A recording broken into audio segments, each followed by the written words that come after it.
Hello again, everybody. This is Mr. Everything. I'm coming back at you with another Wargaming and Miniature video. In this video, we're going to be painting some Brunswick Hussars. I'm trying something new tonight. I put the Hussars on a dowel, and I've based the horses. I've painted the horses a nutmeg, and then I've painted the Hussars themselves a black. Now, by spray painting them black, there is some metal still showing. I will eventually have to go over those with a black primer. Now, on the horses, I'll have to do the blankets and the sabredashes with a black, but what I'm going to do is wash the horses using either a chestnut or a brown wash to get a different effect. I'm experimenting tonight. Alright, so what I've done is I've glued the riders onto the horses, and I'm going to use this chestnut wash here, and I'm going to wash over the horses.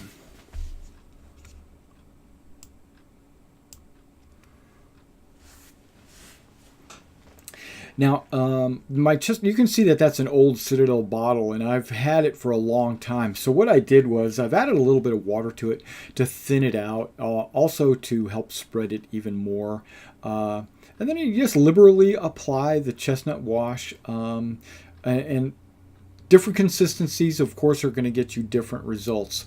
Now, I just wanted to experiment and see what kind of highlights, how it would darken the nutmeg spray that I used, and see if it would, get into all the cracks and stuff, and kind of bring out all the details of this finely crafted Perry miniature model. And you can do it in multiple coats to get deeper, richer colors, or you can do single coat, or however you'd like to do it. Let me go ahead and speed this process up, accelerating time here because I have the power.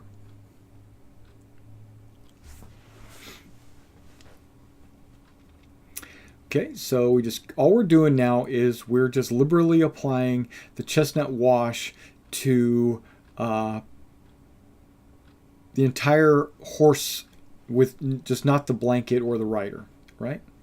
Because everything else about the horse is going to get painted.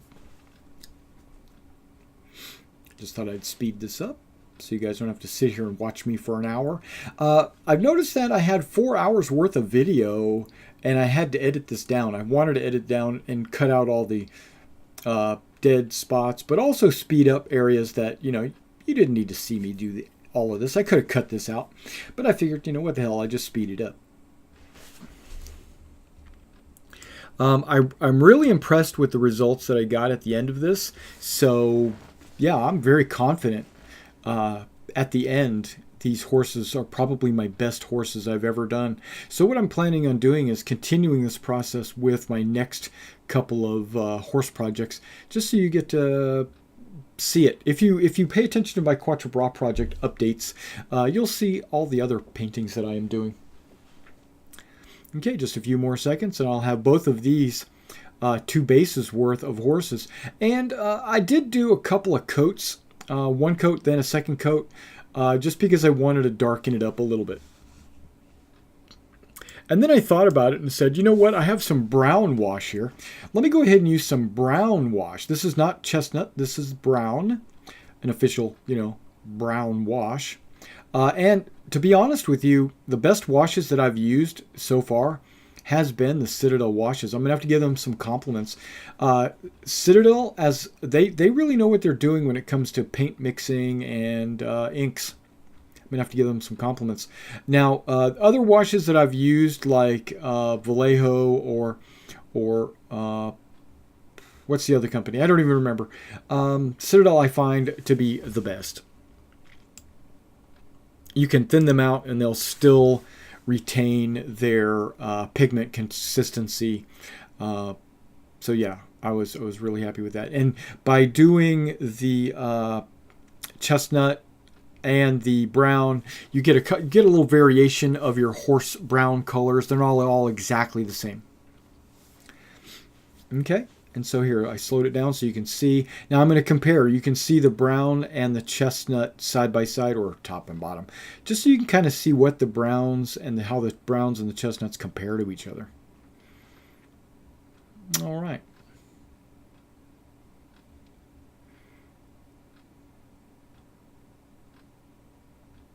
And from here, I don't remember which direction I went. Oh yeah, I wanted to go ahead and darken up the commander's horse, so I went ahead and used some brown on top of chestnut. What? I mixed the washes? That's true. I did. I did a chestnut first, and now I felt like I wanted his horse to be darker than the rest, so I did the a brown on top of chestnut.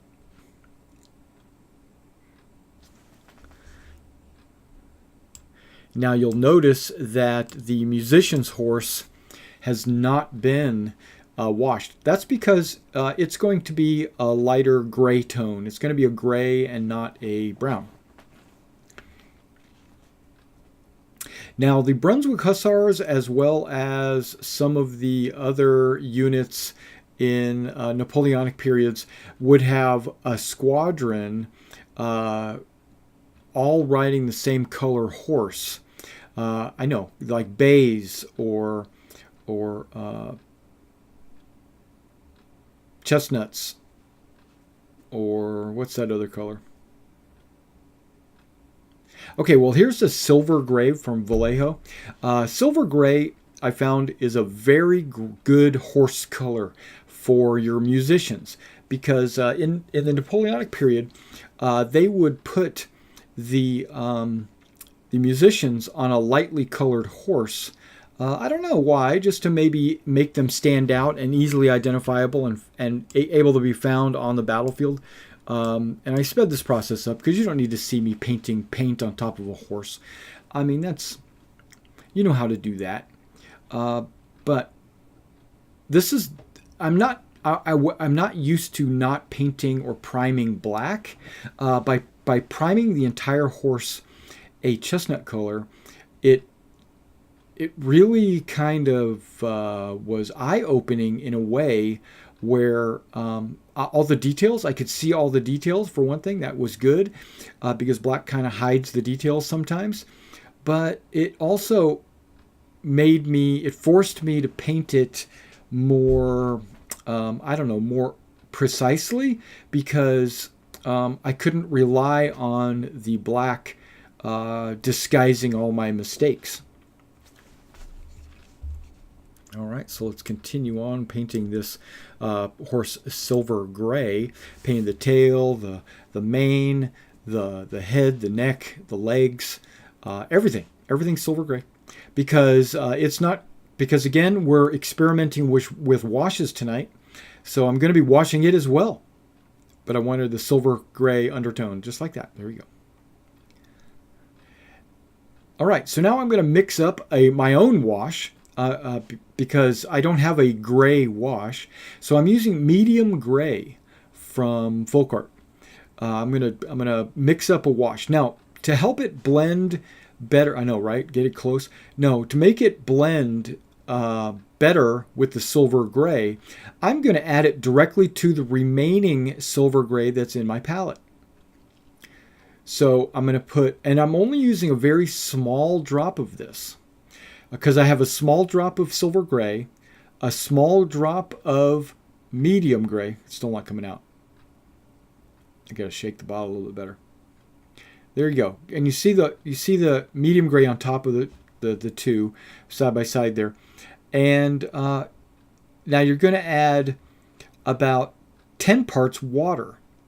So I've got my little water bottle here, and I'm going to add, and it's going to become very, very, very thin. It's about 20 drops, because a drop of silver gray and a drop of medium gray. Now, what I realized after mixing these up was the medium gray and the silver gray mixed together still, in my eyes, was not dark enough. I felt like it didn't darken up enough to be a good shadowing highlight for the silver gray. Now I could have added some black, but black is extremely strong color. Even the smallest drop of black will dominate your mixture. So I decided not to add black. I'm going to add a charcoal gray. So a charcoal gray is like a really dark, yeah, I can tell that's not dark enough. So I'm going to have to add like maybe a charcoal gray, which is a really dark gray. And I use it also later in the for highlighting too, but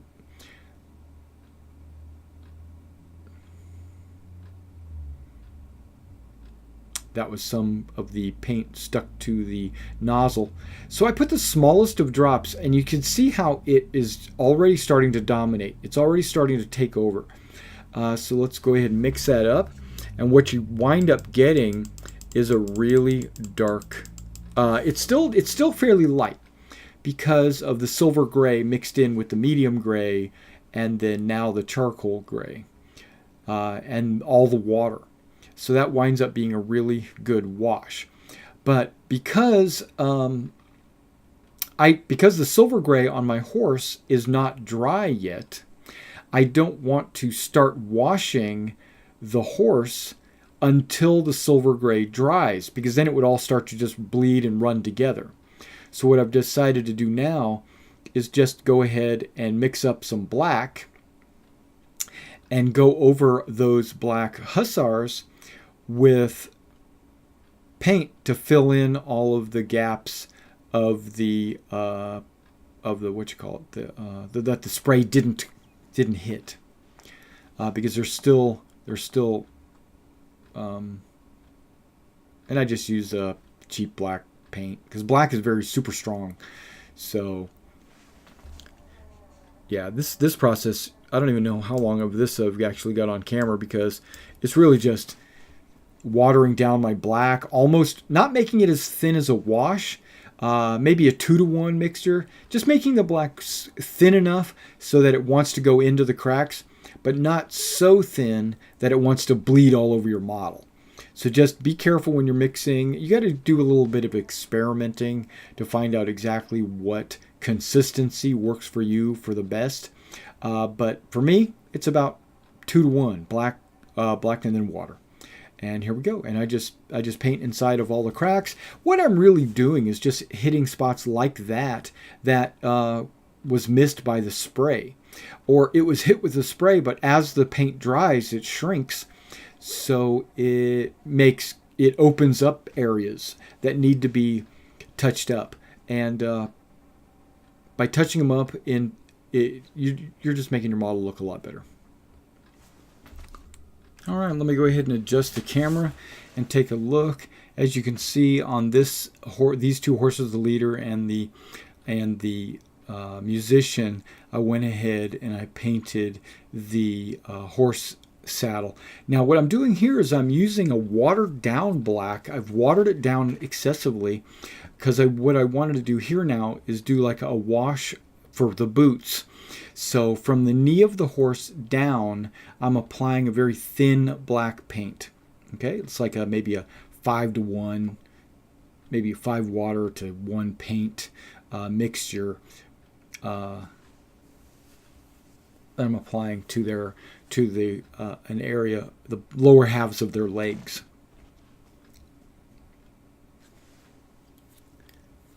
You can see that right there. I did not do that to the silver horse.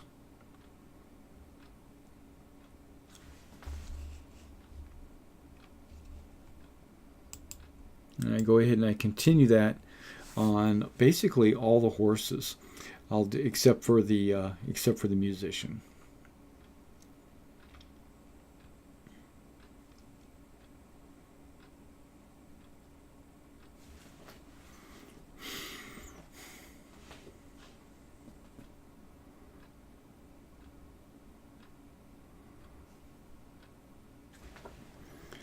And by using a wash, what your results usually are is you get subtle transitions. You don't get any sharp edges or sharp like sharp jagged lines. It basically just blends in. Now if you wanted to, you could use more and more wash lower and lower. Like if I was to go back and do a second coat, I might do halfway up the calf down to the hoof, and that way it would be very light around the knee, but it would be really dark at the bottom. But I'm not going to do that. I just did one coat of the black, and it makes the horses look really nice. I mean, it gives them kind of a realistic leg look.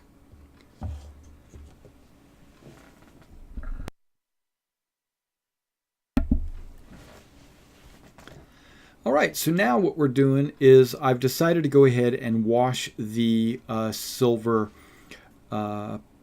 gray horse with my wash concoction that I made.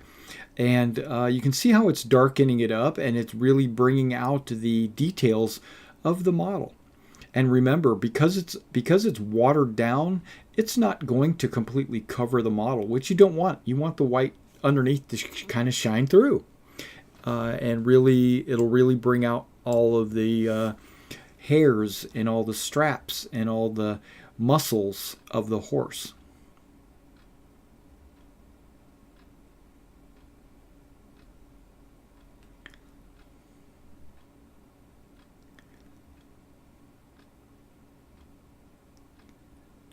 And it's okay if I do go over a little bit, because we're working with black, and any excess is okay, because I still have to work with the rest of the model. But again, remember, because it's not a primed black model, I have to really pay attention to what I'm doing. But it wasn't very difficult at all. This technique seemed to be a very fast way. I painted these horses, these Brunswickers, from start to finish in about 4 hours. All 8 of them. And that's dry time, that's flocking, that was priming, that was basing, letting the glue dry on the bases. So paint time was probably only about 2.5 hours. I'm just guessing on that, but I know the total time was about 4 hours. And how do I know that? Because that's how much video I recorded. All right, so there we go. That gray one, and you can see when it dries, it's going to lighten up a little bit, because all the wash is going to kind of go down into all the cracks. All right, the next step is a charcoal. I used this earlier in the wash for the light horse, but what I'm going to use the charcoal as is a dry brush on top of the hussars themselves. The black uniforms and the black blankets and things like that are going to get a really dark gray dry brush, and it's going to bring out all the threads and all the little laces and the folds in their clothing and the hair on the blankets. And it's going to bring all of that, the straps, that's all going to be brought out with this really dark gray. It's so dark that you really don't realize it's not black. It makes the black look blacker, if that makes sense. It kind of raises the edges and kind of gives you the ability to see the details.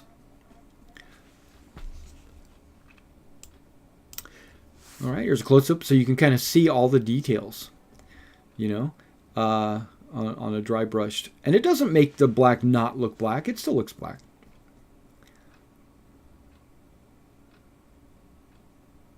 You can also kind of see the horses too, how the wash really brings out the horses.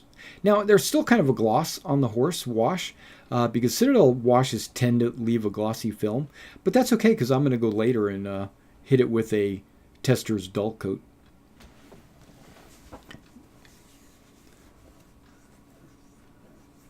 Yeah, that dry brush really makes a difference. That charcoal gray. All right, so now, because I didn't want to do the dry brush before I did the flesh, because then the dry brush would kind of go all over the flesh. So I'm doing the light flesh. Now you say, Mr. Everything, why are you doing light flesh? Because it's almost white. Because I plan to use a flesh wash on top of it, and that flesh wash is really going to darken it up a lot. All right, so let's go ahead and hit the hands on the troopers and the faces on everything. Because my leader and my musician both have white gloves. So we hit the face, and it's okay to get it on the chin strap. There's like these cheek straps that go under the chin. It's okay to paint those because I'm going to go back later and paint those a different color anyway. But yeah, pay attention to where you're painting, keep within the lines, and try not to paint something that doesn't need to be painted. And it's okay to leave a little bit of a black shining or showing through, like the edges. Anytime a color transitions to another color, like the flesh to the black hat or something like that, it's okay to leave a little black line there. But you don't really need to do that because, like I said, I'm going to be hitting it with flesh wash, and it's going to be filling in all of those cracks anyway. But by leaving the black line there, you're actually enhancing or in accentuating the transition between the colors.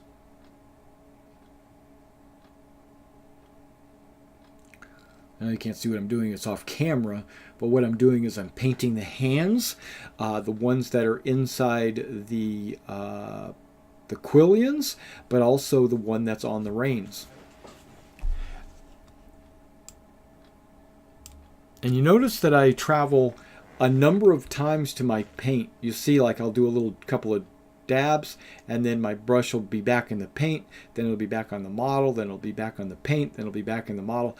Well, the reason why that is I'm using a 10-0 brush right now, and first of all, it doesn't hold a whole lot of paint, which is fine. You just want the tip of the brush to hold paint. You don't want to have paint more than halfway up the bristles. But because of that, because it's not holding a whole lot, I have to kind of go back and forth. And you don't want to drag the brush across the model to the point where you're forcing the paint off of your brush onto the model. You want it to flow smoothly from your brush to the model. If you start to see that you're having to force it, then just go back and grab some more paint. And that's why I go back and forth, back and forth, back and forth. Yeah. And these guys look good. All right. So now I've got my flesh wash here. Flesh wash is kind of like a reddish, ruddy brown. I don't know. It's kind of like a reddish brown, I guess is all I could say. So when you put it on your flesh model, over. Now, if I was to put it on to, let's say, a skin tone, a medium skin tone, it would make the models look really, really dark. So I chose light flesh so that when I do the flesh wash, it's not super dark, even though it's probably still a little bit too dark. So which then you go in afterwards and you can dry brush some skin tone on top of the flesh wash, hitting up the nose and the cheeks if you really want to highlight it.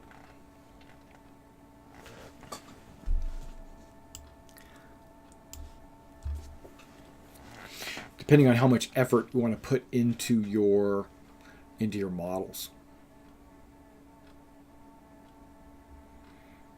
Now, we're using a lot of washes tonight, I've noticed. This is my wash video, apparently. Okay. So this is what happens when you put wash on flesh. See that guy's face? It goes into all the cracks, into his eye sockets, and makes his mouth really stand out, and his fingers, lines between his fingers. Yeah, that's what flesh wash does.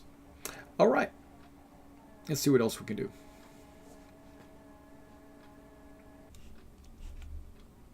All right, so now right now what I'm going to do is I'm painting all the straps on the saddle and the reins, the bit and the bridle and all that.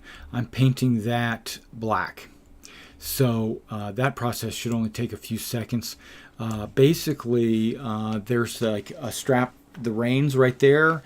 There's the strap that holds the saddle down. I guess that's the bridle that I'm painting right now. Everything there is going to be black. All the straps, basically everything.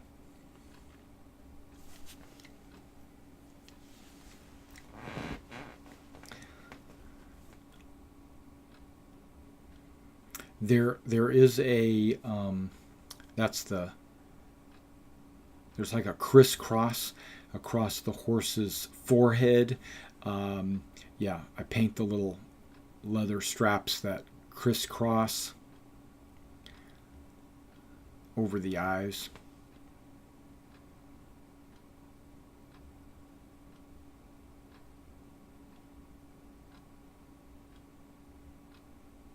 And then there's a strap that goes over the forehead and over the I guess that's the snout. You paint inside. I painted inside the straps black because if it's black leather, there shouldn't be brown on the inside. So I painted that black as well.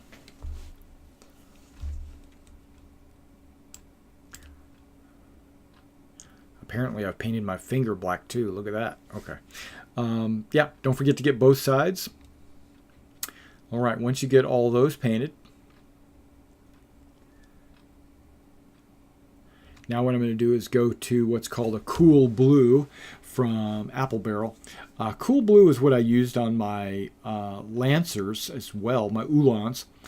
Cool Blue is going to be the unit color, which both of the Brunswick cavalry units at Quatre Bras had the light blue facings. So we're going to do collars, cuffs, and the blanket saddle harness and all that is going to be light blue as well.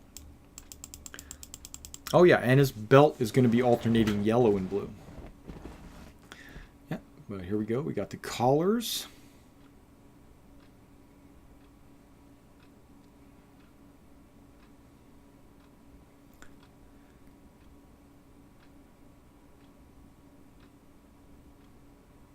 Sometimes it's tough to get in there depending on how the arms are positioned and the way the fabric is and things like that.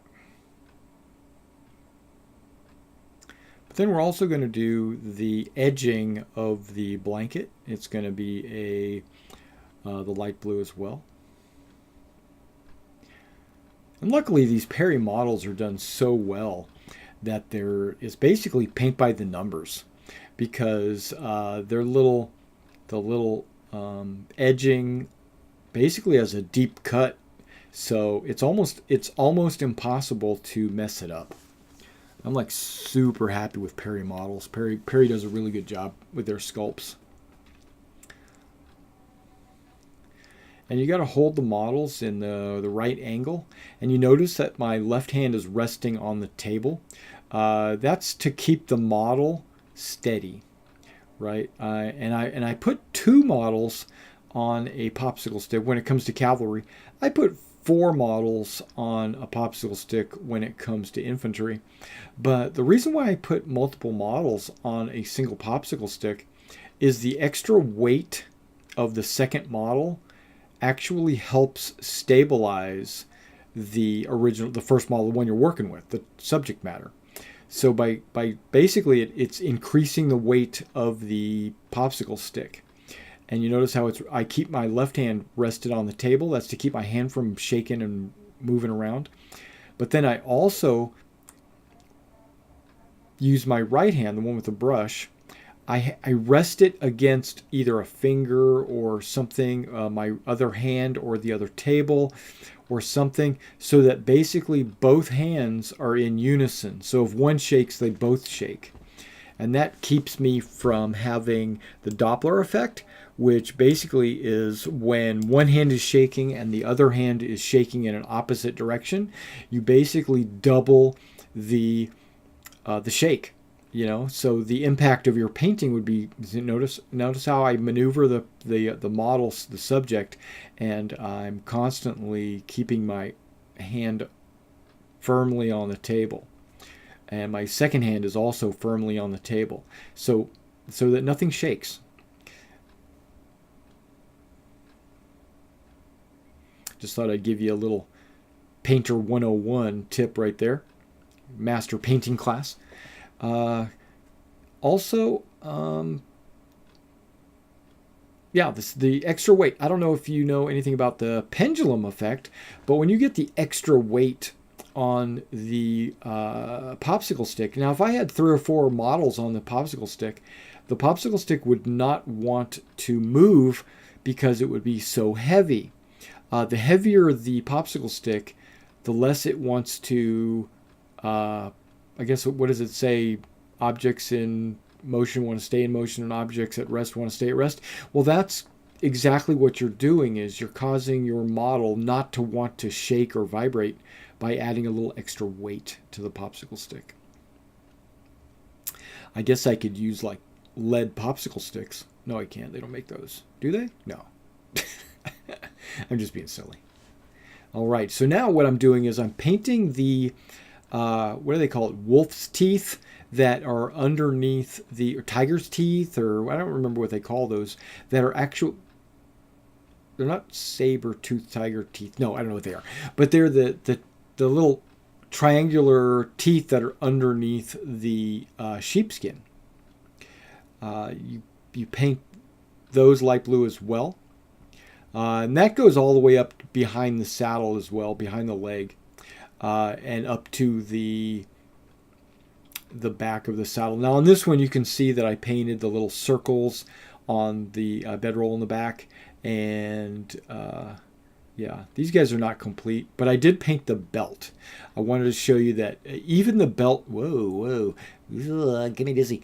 The belt is also painted light blue because it is supposed to actually alternate yellow and blue, but I painted it so all blue, and then later I'll go in and alternate some yellow, and it'll simulate the alternating back and forth. Okay, so we got the cuffs, the collars, and right here you can see that I need to get the backside of the saddle because there is some wolf teeth that go up right there where I'm painting right now. Yeah, because that's part of the sheepskin as well.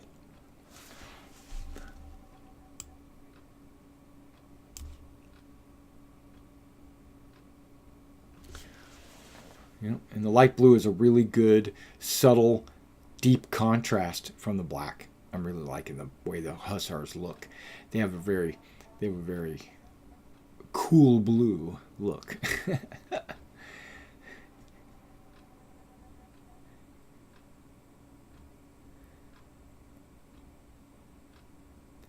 I almost wish that the hussars had some kind of really bright, maybe red or yellow or green or something like that plume. But no, their plume is black as well. So I didn't have to paint. Well, that's one thing, I didn't have to paint it. But I really would have liked that like clash of color. But it's not for me to decide. We're painting historically accurate. So, and there you go. So you get the shark's teeth, or whatever they call it. It's not shark's teeth. It's like wolf's teeth, I think is what they call it. And yeah, I got the blankets and got the little rolls around the back of the things. Got the teeth, got the collars, got the cuffs, and I got the belts.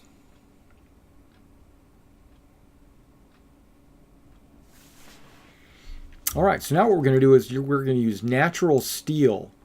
I've gone through a variety of different metallic colors over my years.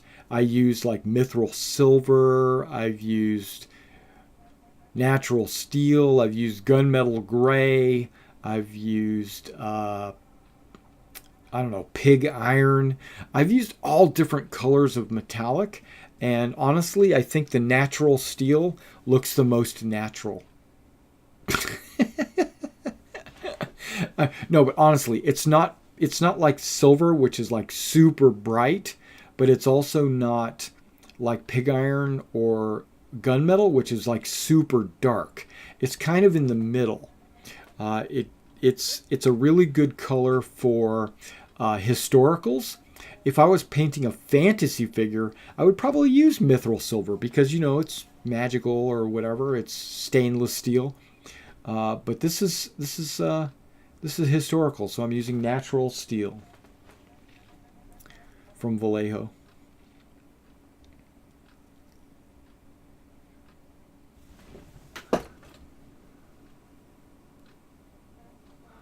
Yeah, you can see that game color sitting right in the middle.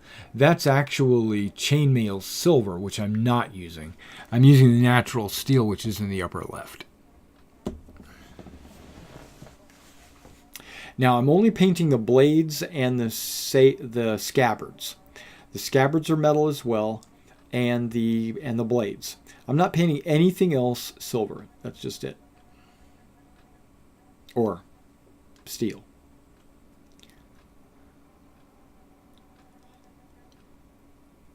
And to be honest, I don't reach underneath the horse and paint the backside of the scabbard. You could do that, but I feel that's unnecessary for a gaming model. You don't really need to do that.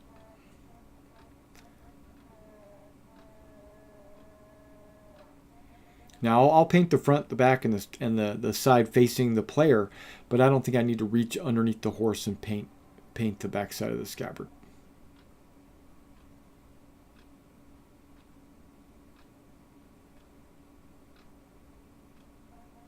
Even though apparently I did right there. Yeah.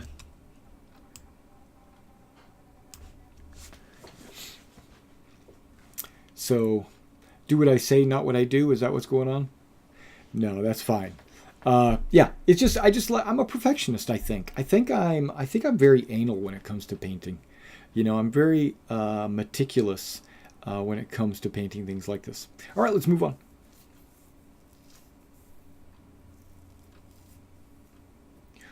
All right, what are we doing now? I'm unscrewing my brass. This is not gold. This is brass. Brass is kind of it's a very gold-looking color, and it could simulate gold, but brass is kind of a darker golden color, and there are things on your model that should be like a metallic golden color, and I use brass just because it's, I don't know, more subdued, I guess. The handles of the swords should be brass. What do you call it? The quillions and the what do they call the basket? The quillions, right? And then you got the guard. You got the cross guard, which is the hilt. And the quillions and I guess I just call it basket hilt. But yeah, there's like a basket that the hand goes into. So you want to paint that brass.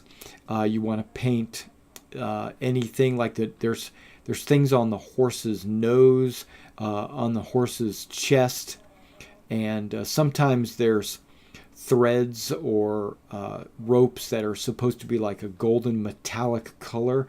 I would paint those brass. But I also use gold. So it just depends on the item that you're painting.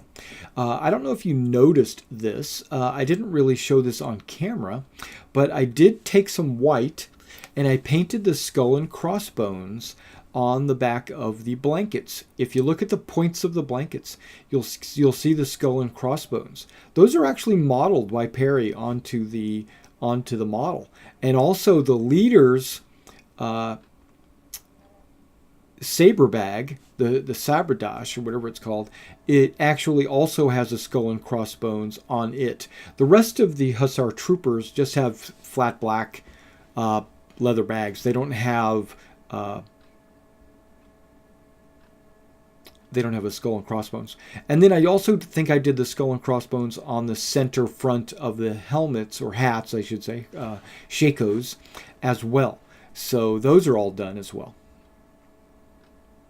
And now I'm putting some yellow down because remember that belt that I'm wearing? Those belts are supposed to alternate blue and yellow. And if you look at the Perry models, they have little lines engraved in them that make it easy for you to find where it needs to be blue and where it needs to be yellow.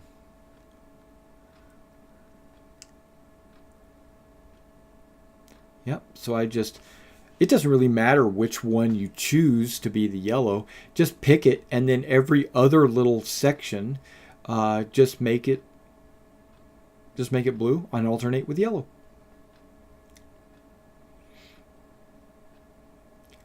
And sometimes you can't reach the belt because it's underneath the jacket or the arm is laying on it or something like that. Don't worry about it. If you can't see it, no one else can either.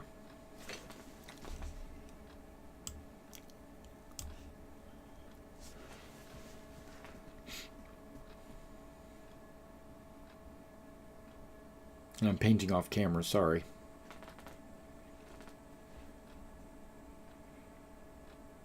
Now, yellow is a very weak pigment color, so sometimes you have to do 2 or 3 layers, especially if you're painting on top of black. But luckily in this case, I'm painting on top of a light blue.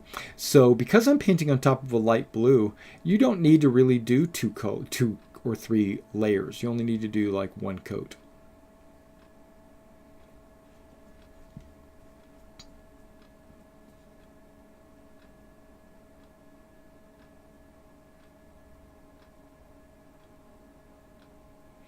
All right, I don't know what I'm doing here, but I think I'm doing more belts. Yep, there I go. Wow, that was just a little dot. If I notice that my paint is not flowing, or if it's not coming off my brush smoothly or quickly, then what I'll do is I'll touch up my yellow. Now you notice I didn't water down my yellow at all because, again, the yellow is like a weak pigment. All right, all those belts are done. Let's do a little close-up here real quick so you can kind of see.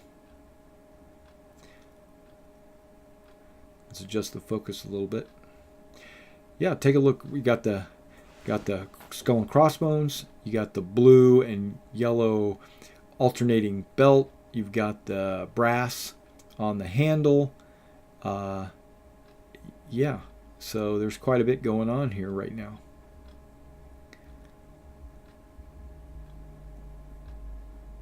All right. Looking good, looking good. I like the way the dark horse is, the washes are starting to work out really well.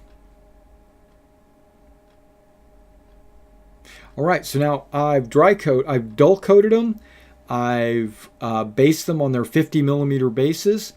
I've put a brown talus grit down, and then that covered the entire base. And then I did about a 75% knock static grass coating on the bases. And now what we're going to do now is just shake it all off, and we're going to take a look at what these guys look like. So let them dry for, I don't know, almost an hour, 30 minutes, maybe 30 minutes to an hour. Let the flock dry.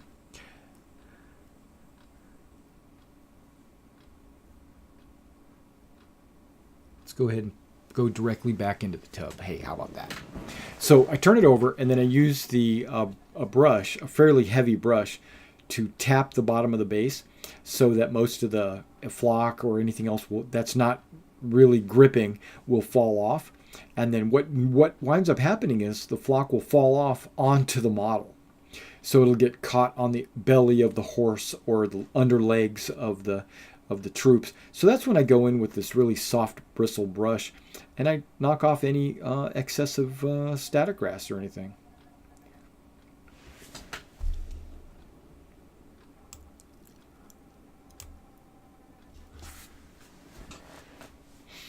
And again, remember, I sprayed it with a dull coat so that it would take the shine off of the model.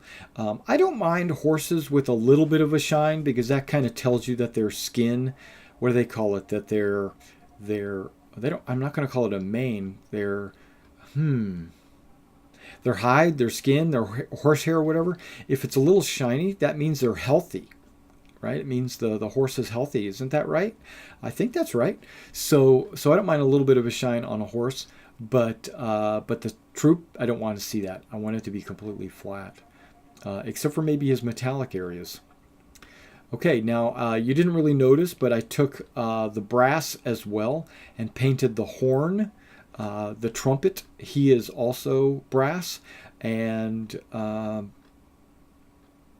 I also did a very light dry brush of white, very light, I mean extremely light dry brush of white over the threads of the jacket, the laces of the jacket, just to make those laces stand out just a little bit more. Did that off camera apparently.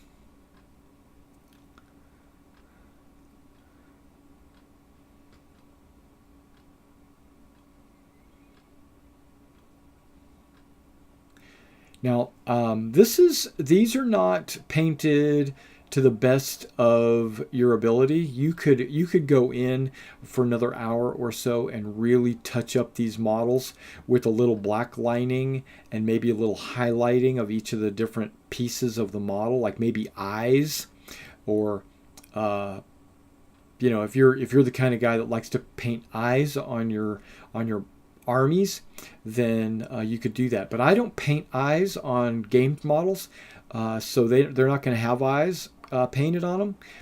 And in this unit, which was kind of rare, this unit doesn't have a standard. There's no flag standard bearer or anything like that in this unit. I thought that was kind of unique. You notice how I got that musician's horse? I'm bending the tail.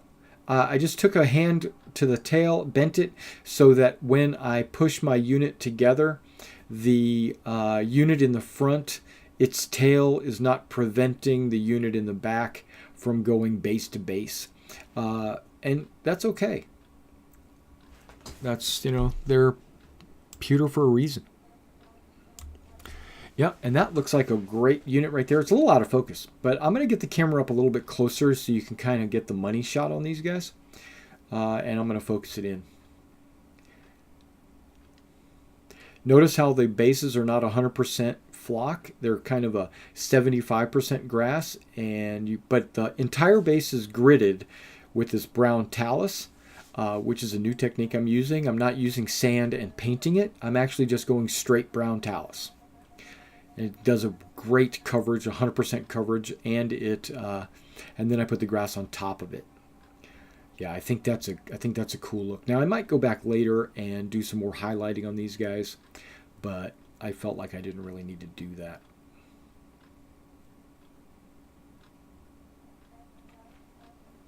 I have, since the time of recording this video, I have later gone in and I touched up their foreheads with a little dot of gold, because there's supposed to be a dot right where the crisscross of the leather straps are. That's actually supposed to be like a little brass button there, and so later I've gone in and I've touched that. Notice the jackets, how they have the white threading.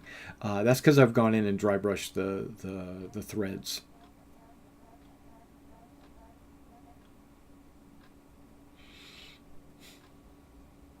All right, guys. Well, thank you for coming out and checking out my video here. And if you like my videos where I'm doing painting, or you're just keeping track of my Quatre Bras project, or if you just enjoy learning about miniature gaming or anything like that, drop me a line, a comment, anything you like to do. And if you want to subscribe to the channel, please do. We really enjoy all of your comments and all your subscriptions. And also, if you'd like to help support the channel and maybe get me going in a different direction or something like that, you could go ahead and subscribe to the channel, or drop me a donation through our PayPal link or through the YouTube link. And again, thank you guys, and I'll catch you next time.